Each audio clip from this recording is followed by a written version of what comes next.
Tere, mina olen Maarit ja ma, ma tahaksin täna rääkida sellisest põnevast võimalusest nagu isiklik persoonileht ja seda võib-olla ei ole väga palju siiamaani kasutatud.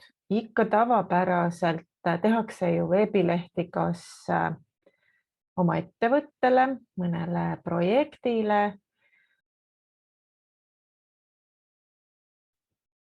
Kasutatakse oma kogemuste, teadmiste, kompetentside ülevaatlikuks tutvustamiseks hoopiski CV-dokumenti, mis on väga levinud.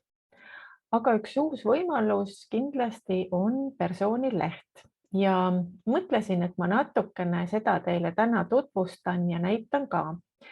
Nimelt sinu läbi üks loodud rakendustest, mille nimeks on MyPlan, on siis oma kasutajatele sellise põhja ja võimaluse veebikeskkonda üles ehitanud. Nii et põhimõtteliselt tähendab see seda, et sa saadki ise kujundada endale sobiva persoonilehe, lisada sinna need pildid, mis sulle meeldivad ja selle teksti, mis sind kõige paremini iseloomustab ning seejärel sa saad jagada seda persoonilehte teiste inimestega. Persoonilehele luuakse siis selline URL-aadress, veebiaadress ja seda saab siis jagada ja teistele ka nii-öelda külastatavaks teha. Ja ma mõtlen, et võib-olla kõige parem on see, kui ma näitan teile, mismoodi see persoonilehe tegemine siis MyPlan keskkonnas õigupoolest välja näeb ja et mida sul on seal võimalik teha. MyPlanis asub persoonilehe siis selline töölaud. Kui sa nüüd vaatad vasakult menüüst siin kõige all, minu persoonileht või siis siin üleval horisontaalne kiirmenüü kõige paremal. Kui sellel klikata, siis viiaksegi sind nii-öelda töölauale, kus kogu ettevalmistus toimub ja nagu sa näed, siis siin on juba loodud selline personaalne link sinu veebilehele. Kui sa sellel klikkad, siis sa näed seda nii-öelda tühja template'i. Siin on nüüd mõned väljad, mis on lihtsalt olemas. Aga nüüd enne, kui hakata seda persoonilehte koostama, siis võib-olla tasuks läbi mõelda, et mis eesmärgiga sa selle kokku paned. Näiteks, kui sa oled tööotsija ja soovid rohkem tutvustada oma tugevusi ja kompetentse ja tehtud töid võimalikele tööandjatele, siis võib lähenemine olla ühesugune. Kui sa aga oled näiteks konsultant või individuaalne teenusepakkuja ja sind huvitavad juba kliendid, võib-olla ka sihitud kliendid, keda sa soovid endale saada, siis on jällegi lähenemine natukene teistsugune. Nii et see kõige esimene valik siin töölehel, nagu sa näed, siin on erinevaid lehti, mis aitavad sul siis seda persoonilehte üles ehitada. See kõige esimene puudutabki siis seda nii-öelda, miks ma selle lehe teen. Ja siia saab erinevatele väljadele siis kirja panna vastused küsimusele. Et võib-olla jah, et miks sa seda lehte teed või siis juba täpsemalt, kui sa oled teenusepakkuja, et mis on see tegevus või see toode, mida sa teed ja pakud. Ja selle saad kenasti siia siis kirja panna. Saad ka näiteks pilte lisada või väliseid linke, tabeli luua, kasutada bullet nimekirja või siis numereerida oma mõtteid, nii et kõike võid ja saad teha. Sama kehtib siis teiste väljade kohta, aga igal pool on küsimused erinevad. Näiteks, kes on sinu sihtgrupp, kes peaks olema need, kes tulevad seda sinu lehte vaatama. Võib-olla need on sinu sõbrad ja sugulased, kelle jaoks sa selle lehe teed, et natukene oma tegemistest märku anda. Eelpool räägitud tööandjad, võimalikud tööandjad või ka siis tulevikku soovitud kliendid. Kirjelda see oma sihtgrupp või see nii-öelda persona natukene paremini lahti, et jääks jälg, mis on need kõige olulisemad kriteeriumid. Ja nüüd võiks ka läbi mõelda, et mis see siis on, millega sa sellele oma sihitud sihtgrupile, huvigrupile lood seda nii-öelda väärtuslikku sisu, et milline peaks see raamistik või üldine informatsioon olema, mida sa sinna lehele siis nii-öelda kokku tahad panna. Ja just kui teenusepakkujatest rohkem rääkida, siis mis on see, millega sa seda usaldust just lood. See võib olla näiteks mingisugused sisupostitused, võib-olla varasemad projektid, mida sa tahad kirjeldada. Siin on palju erinevaid võimalusi. Küsimusi muidugi, millele mõelda tuleb veel, et missuguseid kanaleid sa kasutad, näiteks kas või selle oma persoonilehe jagamiseks, et ka siin saad sa valida erinevaid siis kanaleid ja lisada siia ka juurde mõned, et lisaks sellele persoonilehele võib-olla viid sa läbi koolitusi, osaled vabatahtlikus töös mõnes erialaliidus, oled aktiivne sotsiaalmeedias, võrgustikuüritused, et võimalusi on päris palju.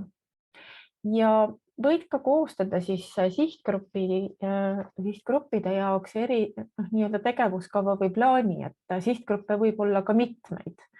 Et isegi kui sa valid näiteks edukad ettevõtted oma sihtgrupiks, siis võib-olla sõnumid väiksematele startupidele või ka suurtele ettevõtetele võivad olla erinevad. Need siia sa saad siis lisada ridu juurde ja neid siis muuta ja kustutada ja täita, et kes on see sihtgrupp, näiteks juhid, mis on see sõnum, mis on need kanalid ja kui tihti sa nende poole siis pöördud, kas näiteks selle sama persoonilehe kaudu või muude kanalite kaudu.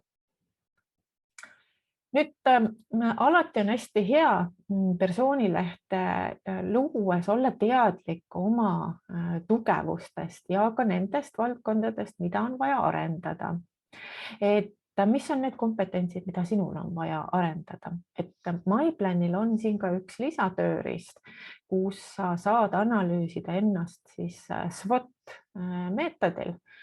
Ja kui see tehtud, on väga lihtne siia ka kirja panna, et millest sa ise tunned, et sa pead parem olema. Näiteks mina tean, et mina kindlasti peaksin olema parem sõnumite selgel sõnastamisel.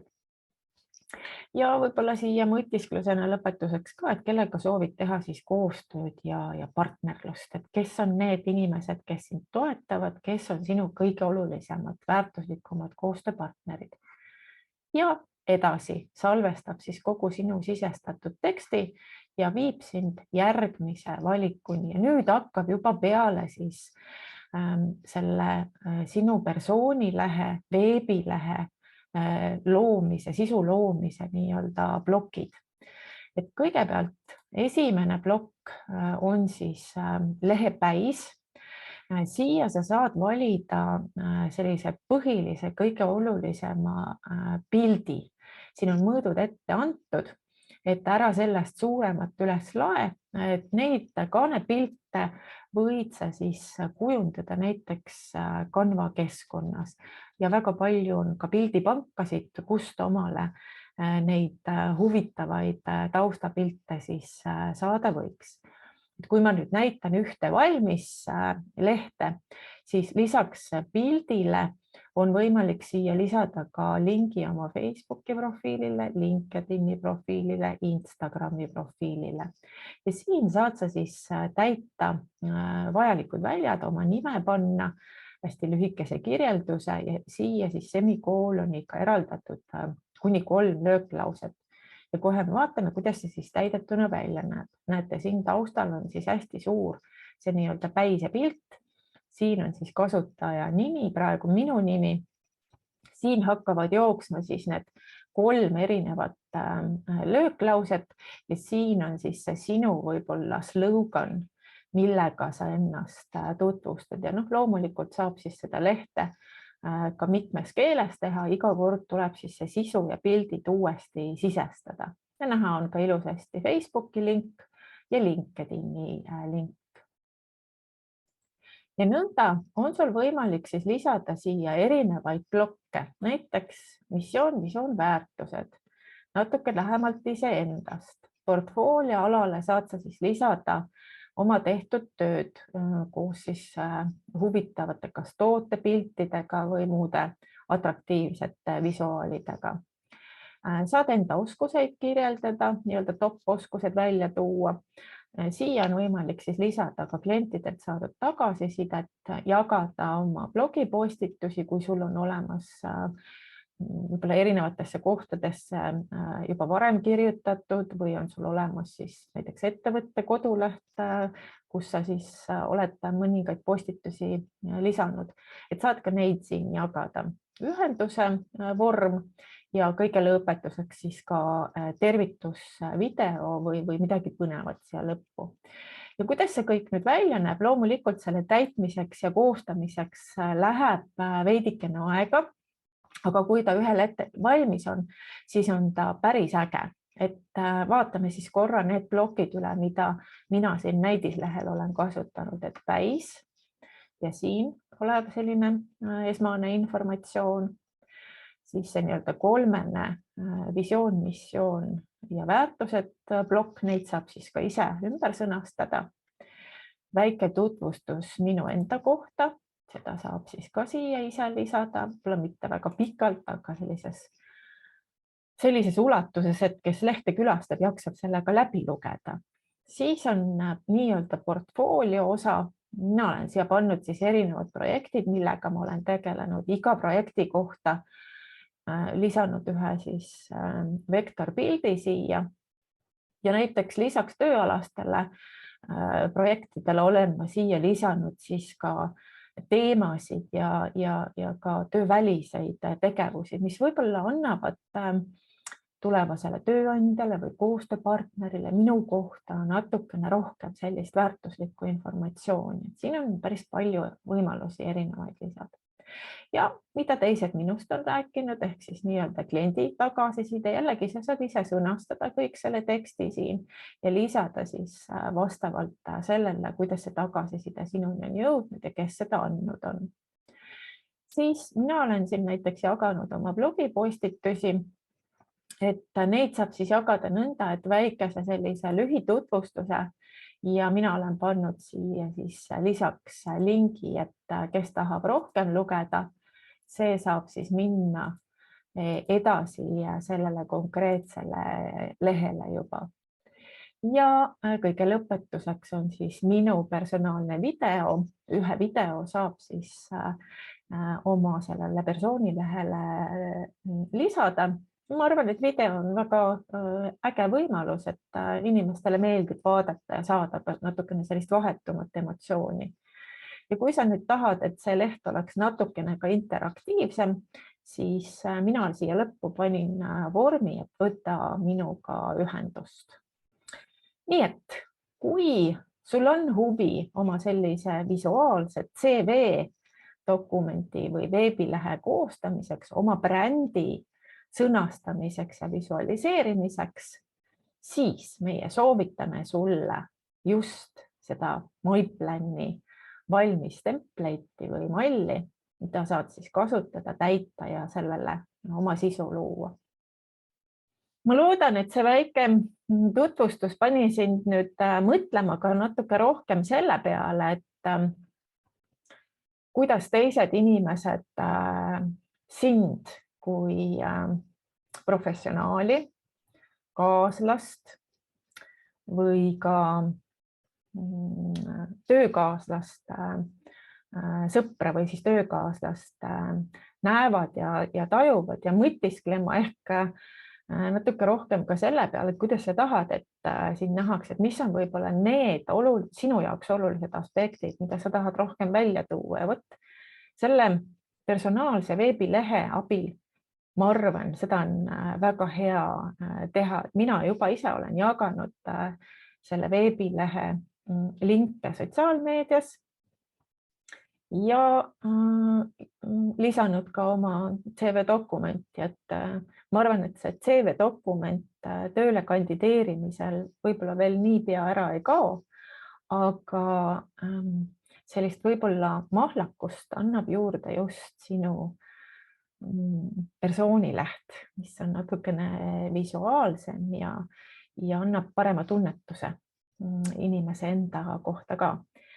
Nii et tule siis ja tee omale MyPlani konto, kui sul veel ei ole. Kuu aega saad kasutada kõiki neid tööriistu täiesti tasuta ja edaspidi jäävad siis 30% tööriistadest ka sulle tasuta kasutamiseks, aga kui sa nüüd tahad päris põhjalikult ja tõsiselt asjaga tegeleda, siis meil on ka üks eripakkumine siin sügise puhul. Kuni 1. septembrini kaasa arvatud on siis võimalik väga soodsa hinnaga seda aastast litsentsitasu endale soetada. Nii et oled väga oodatud ja tule proovi ja katseta ja tee midagi uut.